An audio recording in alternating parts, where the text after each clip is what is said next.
예, 이어서 바로 5강 들어갑니다. 저도 이거 따로 텀을 두고 찍는 게 아니라 이 용량 때문에도 그렇고 시간 때문에도 그렇고 30분씩 끊어서 촬영을 하는 것이고요. 뭐 저 자신은 연속성을 가지고 지금 바로 하고 있습니다. 예, 목적어에 대한 말씀을 드렸었는데요. 이 목적어를 무조건 을을 그려버리니까 해석이 안 돼요, 해석이. 그래서 개념이 없이 야, 목적어가 뭐냐, 을을 이런 식으로 말하면요. 예, 그런 식으로 공부를 하면 공부의 어떤 성취를 이루기가 굉장히 어렵습니다. 예, 예, 그래서 예를 한번 들어볼게요. 제가 본 영화 중에서 굉장히 속상했던 영화가 있어요. 그게 뭐냐면은 혹시 여러분들 이 영화 보셨어요? 이 영화에서 제가 정말 목적어의 개념을 삼관과 같이 깨달았는데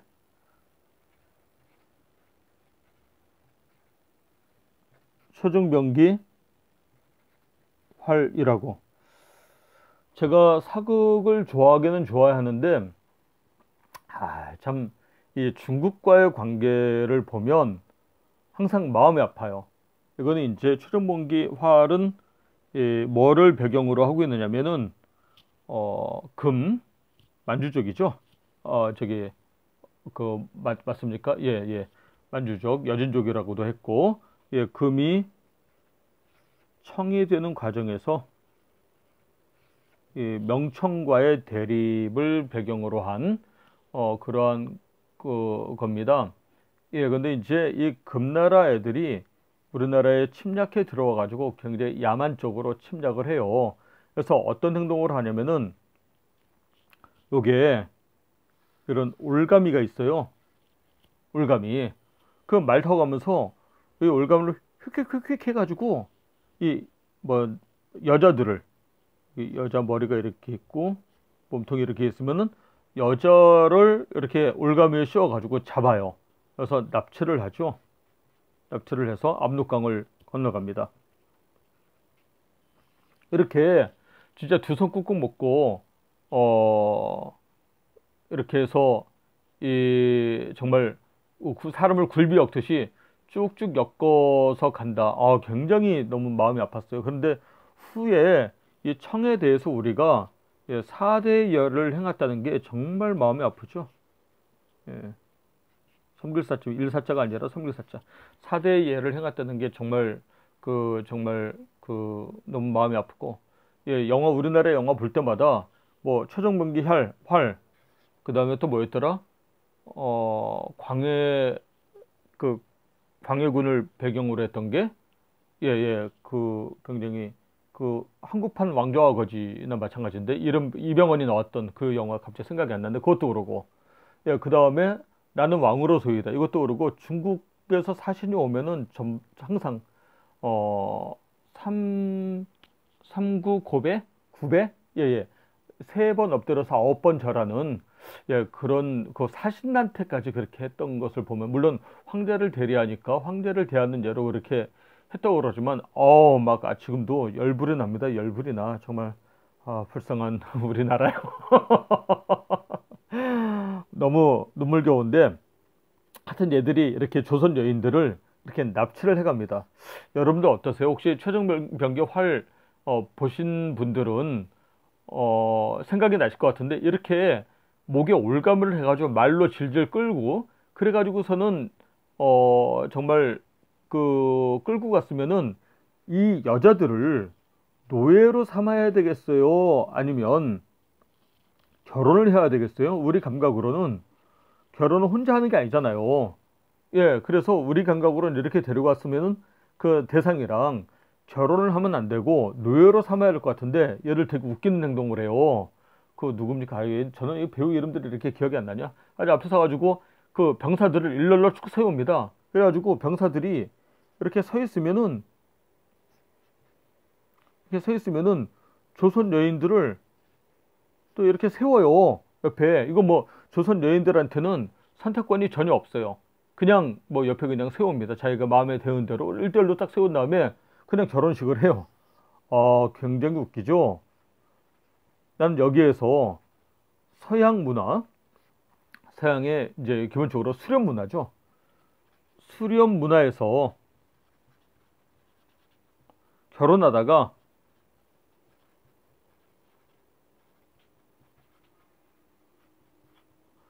타동사인 이유를 알겠더라고요. 타동사의 개는 금방 말씀을 드릴게요. 예를 들어서 얘는 내가 이런 문화에서라면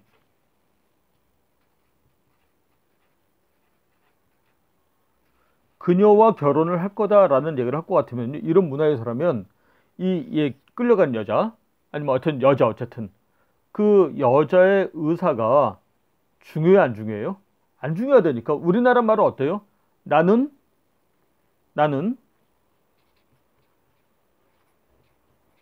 그녀와 결혼할 것이다.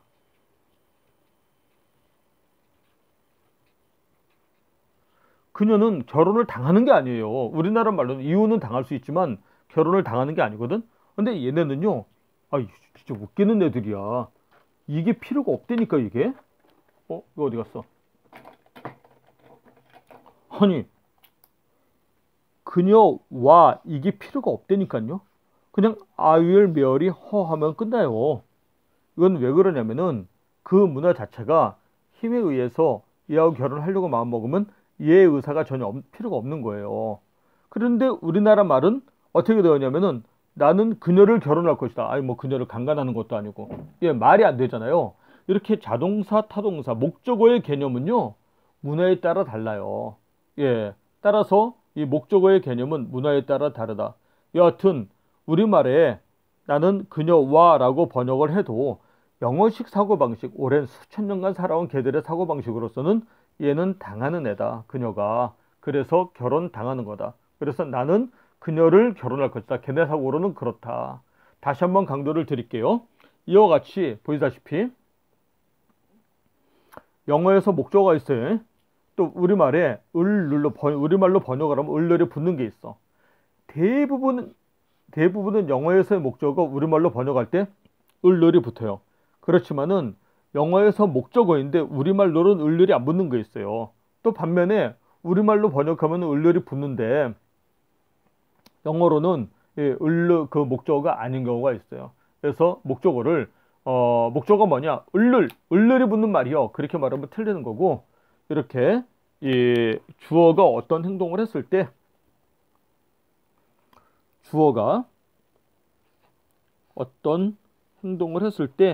그 행동을 당하는 놈이 목적어다라고 하는 거. 목적어의 개념 뭐다? 당하는 놈이요. 그렇게 말하면 된다라고 하는 거예요. 그래서 이 표에서 좀 거칠게나마 주어 개념 일단 다루었습니다. 주어 개념 다루었고, 서술어 개념 다루었고, 목적어 개념 다루었습니다. 목적어 개념은 뭐다? 우리말에 을늘이 붙거나 아니거나 간에 당하는 놈이다 라고 했습니다. 근데 우리말로 진짜 어려운 개념이 뭐냐면요, 보호 개념이에요. 이 보호 개념 굉장히 어렵습니다. 그래서 나중에 나오는 제2형식 문장, 보호가 나오는 문장, 뭐 비동사 외에는 우리 학생들이 굉장히 어려워해요. 그 보호 개념을 좀 볼게요. 보호 개념은 우리말 보호 개념이랑은 완전히 달라요. 이거는 얘네 언어 습관 때문에 그래요. 이 얘기 한번 해볼게요. 예를 들어서 저 화면 안 보이니까 저를 예로 들을게요. 사람들이 저를 보고 그 얘기를 했다고 쳐요. 노장석 선생님, 진짜 잘생겼네요. 예, 저의 잘생김 때문에 상대방이 엄청 감동을 했어. 엄청 잘생겼네요 라는 말을 하고 싶은 거야. 그런데 너무 잘생겨가지고 감동을 해가지고 그냥 말을 잊지를 못해. 와, 유아 그리고 말을 못하는 거야. 그러면 내가 이 말을 알아들어요, 못 알아들어요? 물론 그런 말을 많이 들은 사람은 알아들을 수 있겠지만, 하여튼 이런 말만 가지고는요 알아들을 수가 없어요. 오히려 차라리 딱 집어가지고 유아 뭐 이런 거 필요 없고, 핸섬 하면은 나보고 잘생겼다는 얘기구나, 그렇게 알아들을 수가 있다니까요. 오히려 이렇게 말을 하는 게. 그러면은 여기에 무슨 같은 언어 이런 단어는 필요 없지 않아요? 왜 필요 없어요, 사실. 이거 꼭 있어야 되는 나라 말이 그렇게 많지가 않아요. 이게 원래는 다른 동네는 안 그래요. 세계 지도를 대강 한번 그려볼게요. 여기 보이시나요? 여기 스칸디나비아 반도 있고요. 여기 뭐 덴마크 있고, 여기 이베리아 반도 있고, 여기 로마 장화 모양으로 있고, 발칸반도 삼각형, 여기 북해연안 있고, 이렇게 해가지고 지중해 있다고 쳐. 여기 영국 있고. 이게 우리가 볼 때는 이 동네하고 이 동네하고 그냥 다 유럽인 것 같지만요. 그게 다 유럽이 아니에요. 이쪽 동네랑 이쪽 동네랑 이 북쪽 동네는요, 동네가 완전 달라요. 언어 체계도 완전 달라요.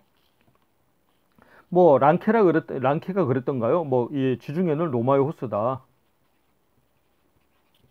이 알파벳이 처음 발명된 데는 이 지중해는 페니키아였죠. 여기서 뭐 소대가리 이렇게 그려놨나?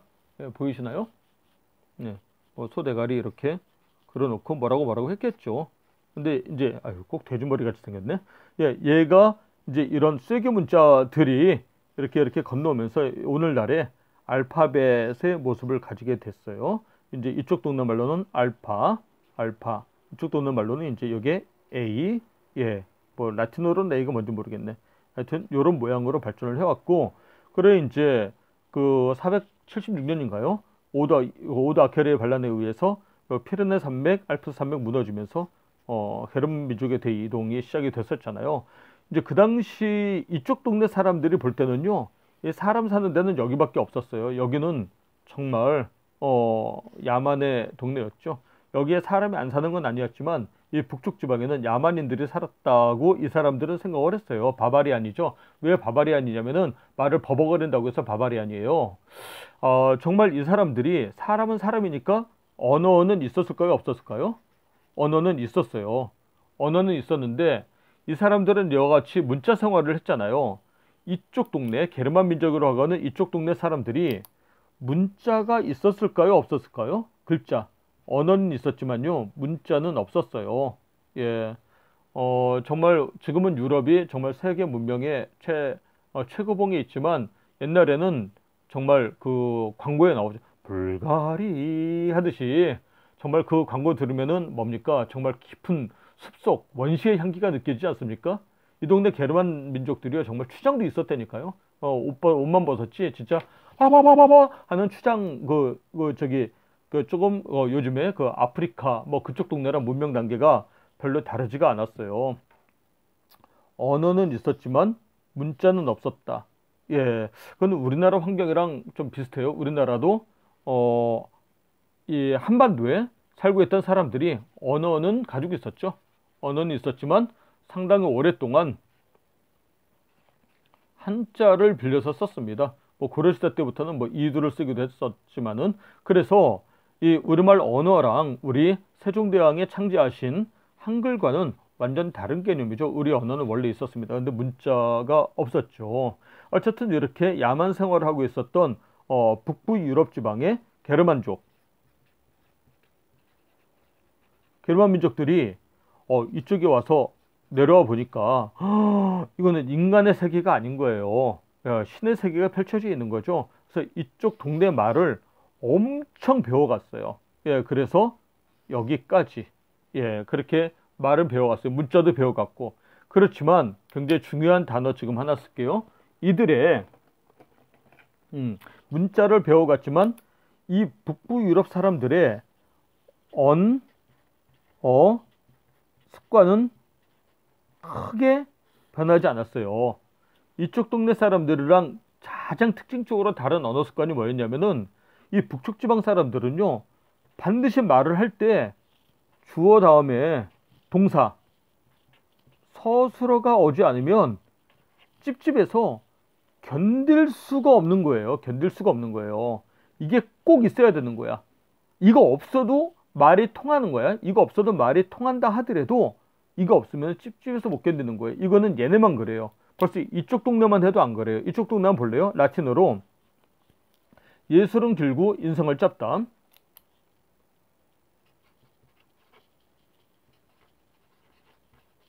아르슬롱아 비타 브레비스.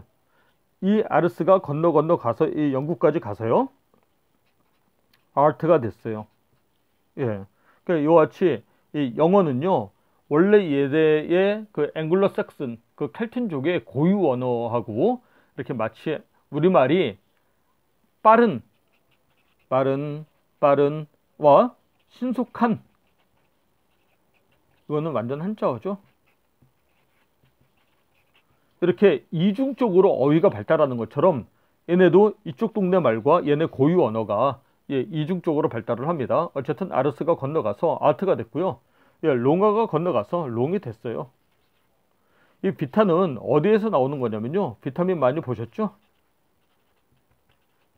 거기서 나오는 거. 이거는 이쪽 동네 말이에요. 요거는 한자로 나타내면 생명이야, 생명.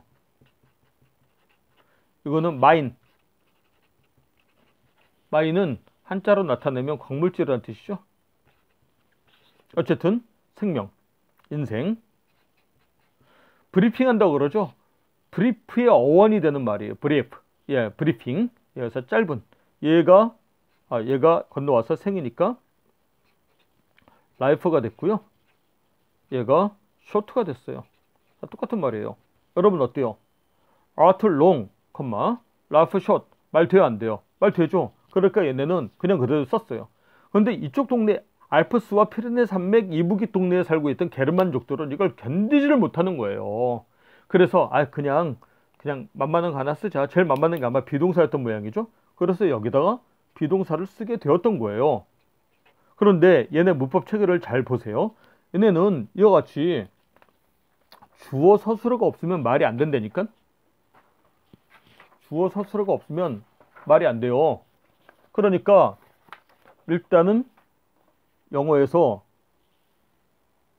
주어 서술어를 놓고 생각을 해보는 거예요. 이렇게. 또 안 보이네. 주어 서술어를 놓고 생각을 했어요. 그럼 아까 같은 예문 뭔 말인지 알아요? 몰라요? 몰라. 얘는 말이 허당이니까 뭔가 보충해주는 말이 필요하구나. 사람이 몸이 허하면 보약을 먹죠. 이 보는 도울보예요, 도울보. 그러니까 말이 이렇게 허하니까 보어를 쓰자 라고 생각을 한 거예요. 그래서 우리가 보라고 하면은요, 보통 얘기하기에 서술어를 보충해 준다라고 그렇게 개념을 세우는데요.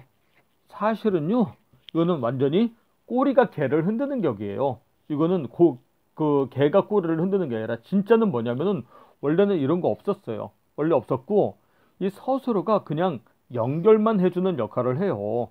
그런데 나중에 뒤늦게 얘가 뜻이 없네. 뜻을 보충해주기 위해서 이 말이 생겼나 보다. 이렇게 생각을 한 거는 거꾸로 생각을 하는 거라니까요. 원래는 이게 없었는데, 이게 없이도 말이 됐었는데, 주어 동사 서술어가 없으면 찝찝하니까 이거를 넣어준 거예요. 이런 거는 이걸 연결해 준 거죠. 어쨌든 얘는 뜻이 없어요. 근데 이런 말법은 우리말에 없거든요.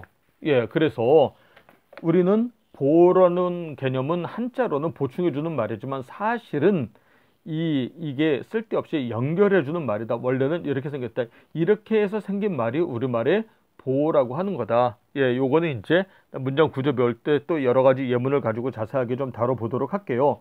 어때요? 보호가 거꾸로 됐죠? 보호 개념이. 이렇게 해서 우리가 지금 어떤 개념을 하고 있느냐면요. 문장에 주요소에서 주어 서술어 목적어 보호 요거다. 그 다음에 꾸며주는 말은 수식어다. 이거를 하고 있어요. 그러면 우리가 말을 사용해서 영어라는 단어를 사용해서 말을 사용해서 이 주어 서술어 목적어 보호만 연결만 잘하면 영어를 잘하는 것인데 그러면은 영어라는 그 재료를 잘 사용을 해야 되겠죠. 근데 그 재료는 뭘로 이루어져 있냐면은 말의 재료는 뭐예요? 단어예요. 말의 재료는 단어라고요. 그러니까 이 단어를 잘 사용해서 문장의 주요소와 종료소인 주어와 서술어, 목적어, 보어와 수식어를 잘 연결을 해내면 영어를 잘하는 거예요. 그런데 문제는 뭐냐면 이 아무 단어나 다 주어 역할을 하거나 아무거나 다 서술의 역할을 하거나 아무거나 다 목적어 역할을 하거나 아무거나 다 보호 역할을 할 수가 없어요. 아무 말이나 다 수식어 역할을 할 수가 없어요. 그 우리말도 역시 마찬가지예요. 어, 예를 들어서 뭐 매우는 참 착해. 매우는 정말 좋아. 뭐 억지로 말을 뭐 그렇게 이해를 하자면 안 되는 건 알지만 이건 좀 이상하죠. 왜냐하면 매우는 매우 빨라 또는 뭐 매우 좋아 하는 식으로 이 다른 말을 수식해 주는 말인데 수식해 주는 말이 주어 자리에 왔잖아요. 이거는 어색해서 써먹을 수가 없어요. 그러니까 이 단어들이 아주 뭐 수학적으로 엄밀한 건 아니지만 주어 자리에 올 수 있는 단어가 따로 있고 서술어 자리에 올 수 있는 단어가 따로 있고 목적어 자리에 올 수 있는 단어가 따로 있고 보호 자리에 올 수 있는 단어가 따로 있구나. 수식어 자리에 올 수 있는 단어가 따로 있구나. 예, 그걸 알 수가 있어요. 그러면 각각 어떤 단어가 주어 자리에 올 수 있는지 서술어 자리에 올 수 있는지 이런 것들을 정해둔 게 뭐냐. 이런 걸 보고 뭐라고 그러냐면은 그게 바로 품사라는 거예요. 품사. 나 정말 우리나라 말도 애들이 품사, 명사, 대명사, 동사, 형사, 부사, 전치사, 접속사, 감탄사 열심히 외우는데 애들이 품사를 왜 품사라고 부르게 됐어요? 품사가 원래 무슨 말이에요? 이런 식으로 묻는 거를 저는 정말 한 번도 들어보질 못했어요. 제가 1990년도부터 남들 가르치는 삶을 살았거든요. 그렇게 질문하는 애를 못 봤어요. 나는 그게 너무 마음이 아파요. 그게 정규 교육을 받으면 받을수록 체계적으로 바보가 돼가는 이유인 것 같아요. 여러분들은 개념을 먼저 이걸 왜 이 말을 이렇게 부르게 됐지? 예, 이런 식으로 생각하는 습관을 꼭 좀 기르기를 바라고요. 약간 여담을 좀 하자면 그렇게 생각하는 과정에서는요, 우리말에서는 정말 한자가 너무너무 중요해요. 저는 한자의 중요성을요, 엄마를 통해서 배웠어요. 우리 어머니.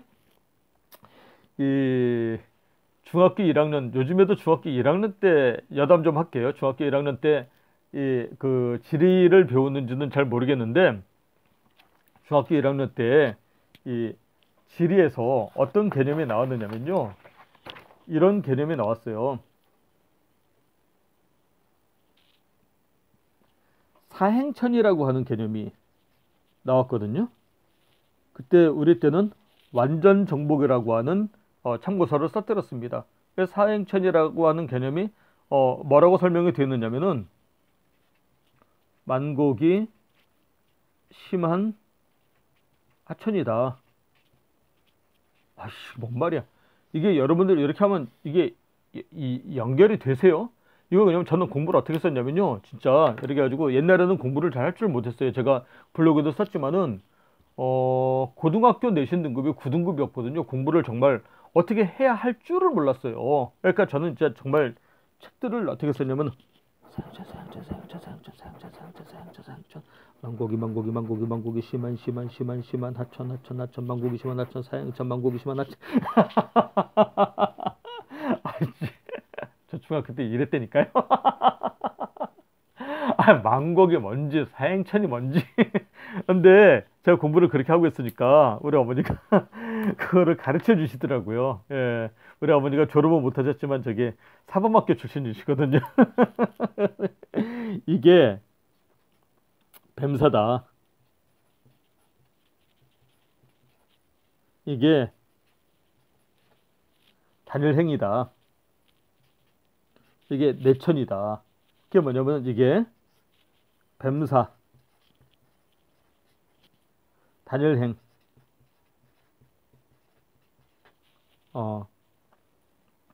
내천. 이렇게. 이게 뭐냐? 개천이 흘러가는데 뱀처럼 꾸불텅.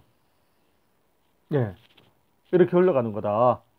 그러니까 개념이 이걸 왜 사양천이라고 하는지 개념이 팍 오지 않아요? 우리말이 이런 식이라니까요. 아무리 그래도 이거를 한자로 표현하면 좀 불편하지 않나? 그냥 사양천이라고 하지 말고 뱀처럼 꾸불텅 흘러가는 하천. 그런 식으로 지리 교과서 써봐라. 책의 두께가 어떻게 되나. 마치 한자 말은요, 이 가방, 잘 정돈된 가방과 같아요. 그래서 이 한자를 풀면은 뜻이 나와요. 저 우리 집 전화가 울리고 있는데 제가 집에서 제 방에서 녹음을 하고 있거든요. 그래서 좀 생활 소음이 들리더라도 이해를 좀 해주세요. 예, 그래서 이 그 개념을 다룰 때 항상 한자와 같이 다뤄야 된다라고 말씀을 드리는 겁니다. 그렇다면 여기 품사라는 개념이 이걸 보고 이제 그러니까 주어나 서술어나 목적어나 보어 역할을 할 수 있는 게 그 자격을 나타내는 게 품사라고 했는데 이 품사의 개념이 뭐냐면요. 한자로 쓰면 이렇게 돼요. 이게 자격을 의미해요. 그래서 자격품자예요. 어떤 뭐 진짜 한자 품자는 뭐 무슨 품자인지는 모르겠는데 일품요리다 뭐 이렇게 옛날 우리 어렸을 때는 이제 공산품이 좋으면 KS 마크도 주고 품자 표시도 주고 그랬어요. 이게 일본식 표현인가 봐요. 그래서 말의 자격이라는 뜻이에요. 품사라는 말이. 또는 이 말이 어떤 역할을 할 수 있느냐. 그래서 영어로는 품사를 part of speech라고도 표현을 하는데 여기 여기다 좀 쓸게요. 이 품사의 개념을 어떤 책에 보면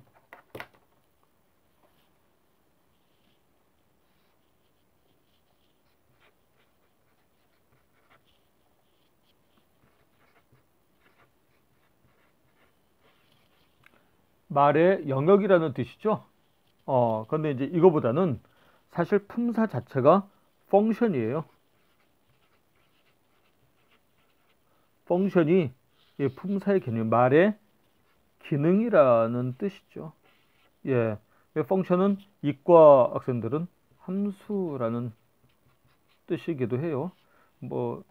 하여튼, 예, 그래서 이 품사가 이 문장에 들어갔을 때 어떤 단어가 이 주어나 목적어나 보어나 주어, 서술어, 목적어, 보어, 수식어 중에서 어떤 기능을 할 수 있느냐라고 하는 건데요. 이거는 일단은 영어는 다음 시간에 개요 잠깐 말씀드릴게요. 일단 기본적으로 세 가지만 알면 돼요. 우선은 명사, 형용사, 부사. 영어는 철저하게 이 명사, 형용사, 부사 중심으로 이루어져 있어요. 그리고 그 가운데 동사가 전체 문장의 살림살이를 맡아 하는 서술어 역할을 전문으로 수행을 하죠.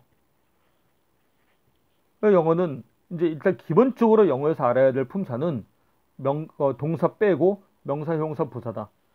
대명사는요, 명사를 대신하는 거기 때문에 대신할 대자죠. 완전 똑같아요. 그 이외에 추가적으로 알아야 될 것은 전치사, 접속사, 감탄사. 예, 전치사, 접속사, 감탄사 이 세 가지밖에 없어요. 그리고 이 품사의 각각의 의미와 역할에 대해서는 다음 강의에서 하도록 하겠습니다. 그럼 저 5강에서 뵙겠습니다.